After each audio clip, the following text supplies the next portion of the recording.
Good day, everyone. We are Vanesa and Rallen, and here is the 4th edition of John Hospers' Introduction to Philosophical Analysis, Chapter 4, The Way the World Works. As the name suggests, we will be talking about the way the world works. We will be tackling the laws of nature, explanations, and theories which would help us further understand our world and how it works.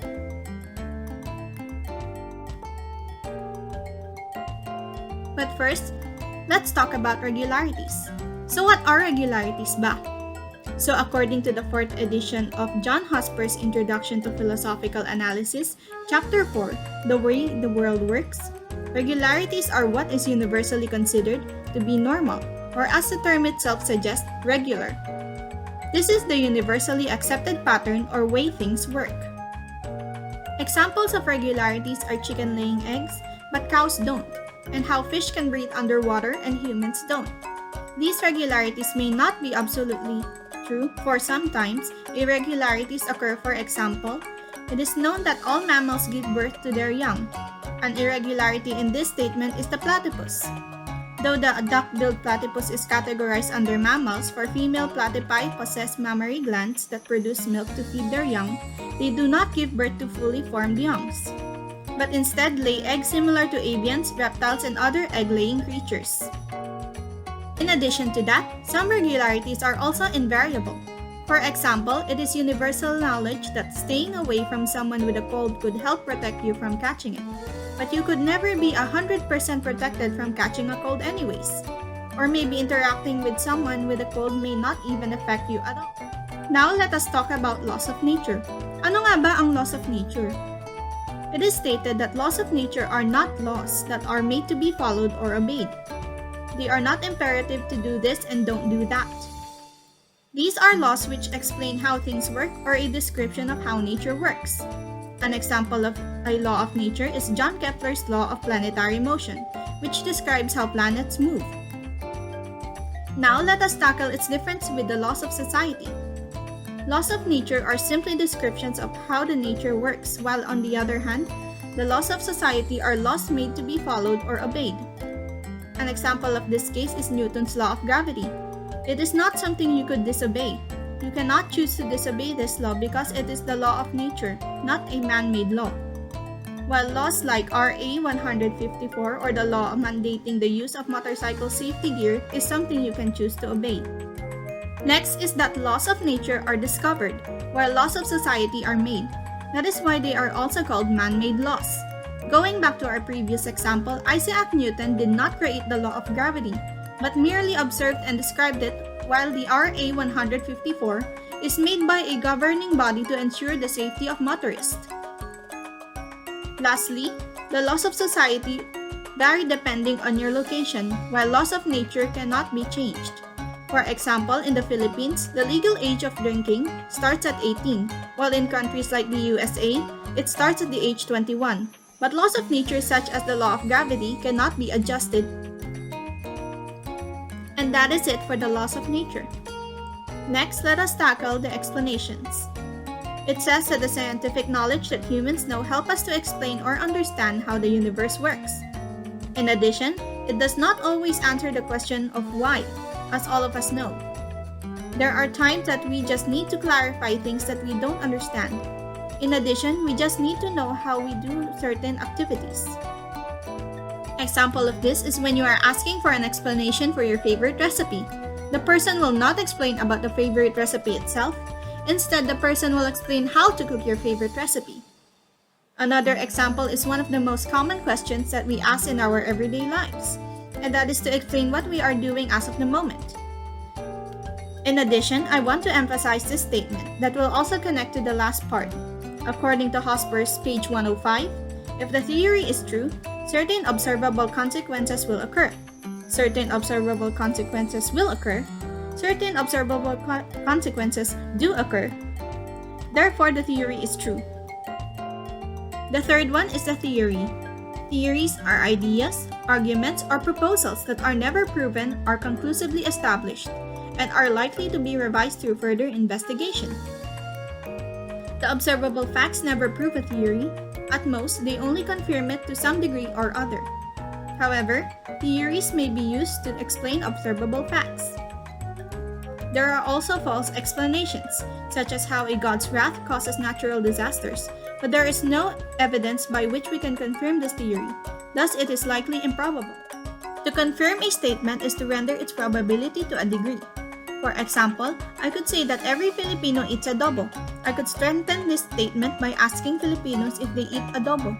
But I will never be able to completely confirm this statement because I could never ask each and every Filipino out there if they do eat adobo.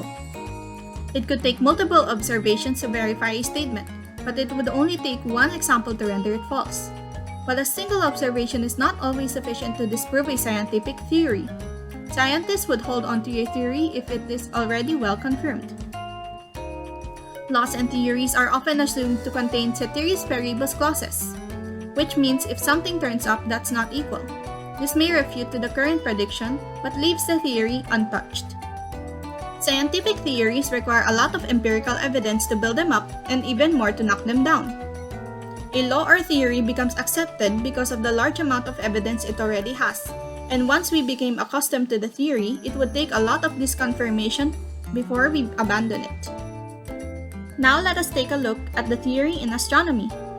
The ancient Greeks and Arabs noted that the heavenly bodies such as the sun, moon, and planets move among the stars, whereas the stars would move across the sky but with no change in position. The theory of the crystalline spheres suggests that each planet had a sphere of its own, since each of their movements were different, while stars are fixed and do not move at all. Other famous theories in astronomy are Ptolemy's geocentric theory, which proposes that the heavenly body revolves around the Earth.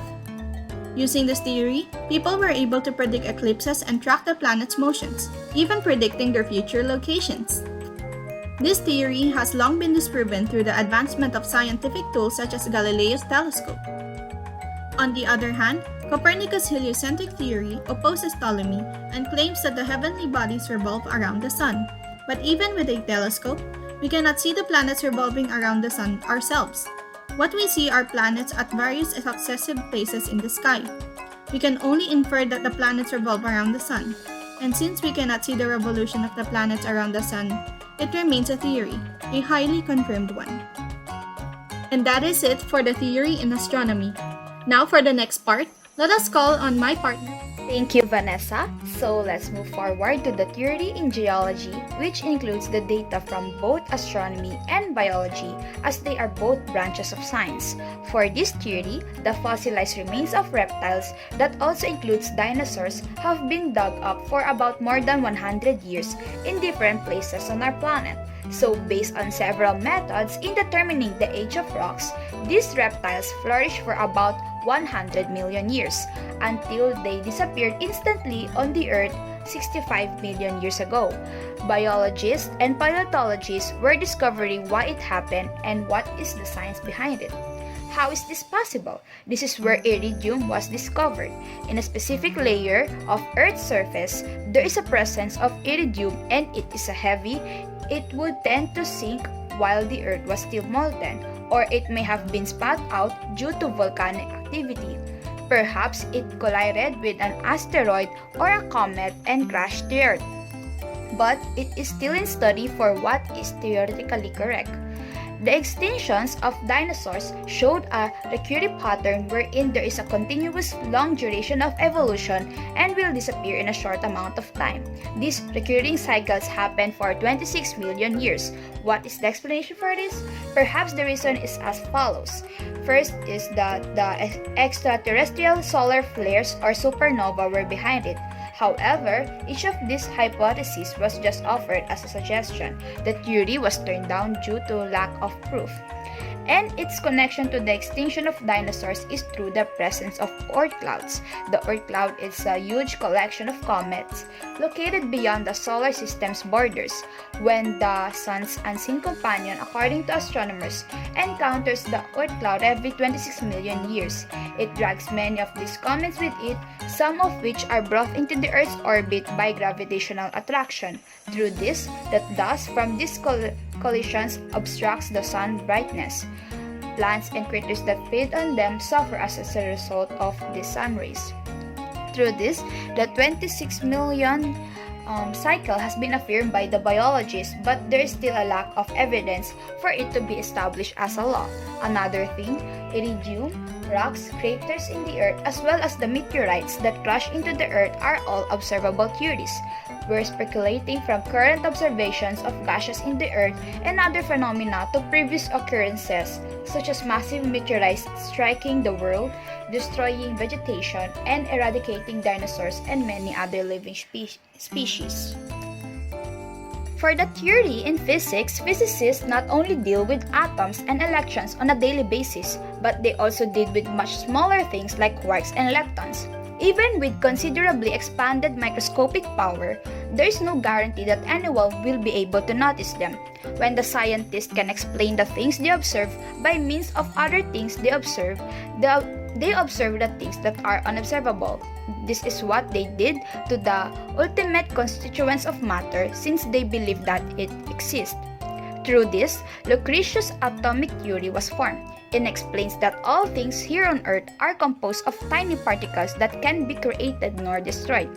For instance, when the charcoal breaks in half and I rub it in my fingers, the color of my fingers will turn into black. The small flakes of charcoal turn into smaller up until to its smallest ones. However, at the completion of the procedure, atoms are the only particles that can be separated anymore. They can be seen or felt, but they exist. This theory is the earliest theory, and other theories give definition to protons, neutrons, and electrons. It also gives way to how chemistry was formed, like why element A combines with element B and C, but not with elements D and E. For instance, the unobservable systems like particles, waves, energy, fields of force had led its way to be observable centuries ago. That leads us to what we know today. Next is the emergence and reducibility, wherein there are different levels of reality in the universe, which means the universe is made up of inorganic matter. However, here in Earth and maybe elsewhere, though unsure and under observation, living organisms were to develop, reproduce, and die. And when living things reach a certain degree of complexity, they become conscious and adaptable to their surroundings. Whereas, there are qualities or traits of things that are emergent. It could not have been predicted even though there is a complete information. They emerge in an upper level of perspective from the knowledge before. One of its examples is the chemistry. To be specific, we all know that water is composed of two elements called hydrogen and oxygen. At normal temperatures, hydrogen is a gas. At typical temperatures, hydrogen is gaseous and highly combustible, while the oxygen is a gaseous but not combustible, a required condition for combustion. The two combine to make water, which is neither gaseous but liquid at ordinary temperatures and is neither combustible nor required for combustion. On the contrary, it is used to extinguish combustion. Another example is the table salt. When sodium is exposed to air or water, it is very corrosive, and chlorine is a deadly greenish gas. Yet when they mix, regular table salt will be formulated. The reducibility, for instance, from its propositions about inorganic matter, will never logically deduce any proposition about living things. There is a gap in reality between the inorganic and the organic. For example, thermodynamics, which is a branch of physics, has been reduced to another branch, which is mechanics. How did it happen? The term heat is central in thermodynamics and not in mechanics. However, physicists concluded that the kinetic theory of heat, which explains that the actual heat, not the sensation of heat, is in molecular motion. Then, any assertion about heat can be translated into other premises about molecular motion without losing its meaning. Another example is that chemistry has been reduced to physics. The theory of molecular structure may be used to calculate the weight, color, melting temperature, and other chemical characteristics of elements and compounds. All of chemistry follows what physicists say about molecules, atoms, and electrons.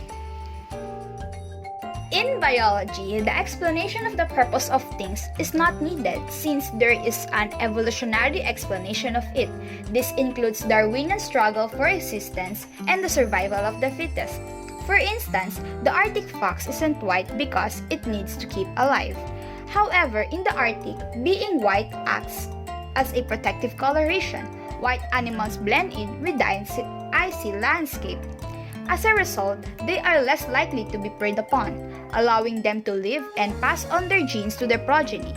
Animals with one eye or three legs have a lower chance of surviving and reproducing. If an animal was born lacking one of these vital characteristics, it will be unable to survive. It will die and cease to reproduce, resulting in the extinction of the living organism. Without a heart, a creature will die quickly. Similarly, squirrels evolved to harvest nuts at some point along the evolutionary line, since they didn't have any at the time. They were not doing it on a purpose.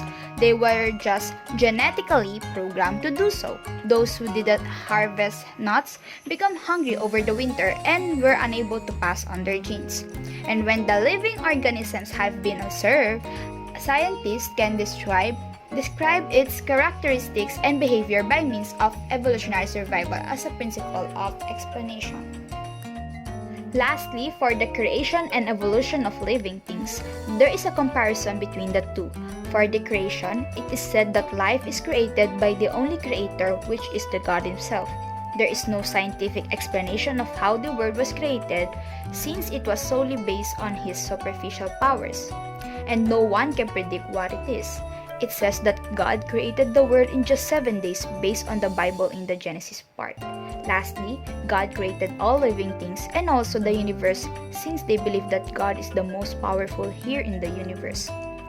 While for the evolution of living things, life is formed from inorganic matter that evolves a very long time. It also provides a coherent explanation of how living things evolve, like only microorganisms existed for a billion years, followed by a tiny aquatic life, fish, reptiles, and eventually mammals. The story that had been hidden in the rocks has now begun to emerge as a result of our discovery of fossils in those rocks. And lastly, there are several theories given by the scientists to support the evolution of living things as well as the universe. For instance, like what we have discussed earlier, the theory of geology, the theory of astronomy, etc. It has been studied and observed for a long time. And that's it for The Way the World Works Based on Scientific Knowledge by John Hospers. Thank you for listening and have a great day.